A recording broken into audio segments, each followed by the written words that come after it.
Okay, you can start it now.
Feller once said, "Take a walk with the turtle and behold the world in pause."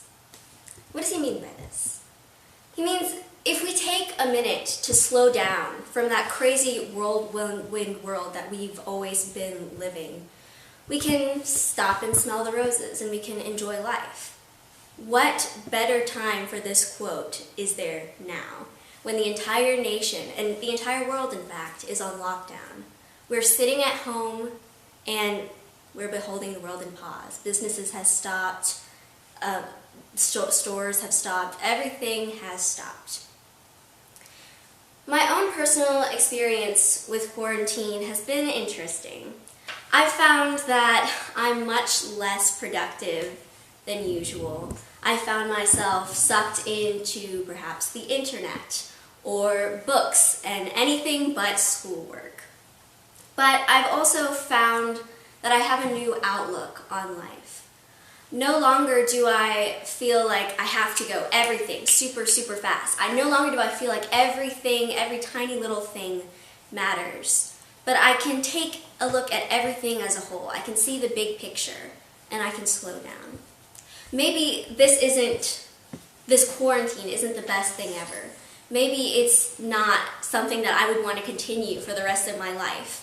But it's given me a new perspective, and I'm grateful for that. When we return to normal, I can look back on my quarantine times and I can realize things aren't going to be this bad, or things could be worse than this. My second point is we all look at this as a time of being trapped, of being stuck, of being bored. But taking that time to slow down can make us create incredible things. Shakespeare himself went under quarantine during the plague, and in that quarantine he created some of his best works. Instead of looking at the situation and thinking, I'm stuck in the house, I'm just going to sit here and read the newspaper. Instead, I'm going to bring my imagination to life, and I'm going to create wonderful works. I'm going to write about the Greek gods, and I'm going to write about Caesar. And he created beautiful things that we still read today. Lastly, everybody during this time feels like they're alone. More alone than if we're out about in the real world. But we have to remember, all of us are going through this. Everybody in the world. Not just Kentucky, not just America, but all of us. We're all in this together. And even though everybody still hates each other and everybody's still arguing, it's given us something to identify with together. We can understand each other better. We can write jokes on the internet about quarantine together. So, in conclusion, walk with a turtle. Slow down. See the world as it is. Gain a new perspective, just like this quarantine has given us. Pressing the pause button on the world has changed the world for the better. Thank you.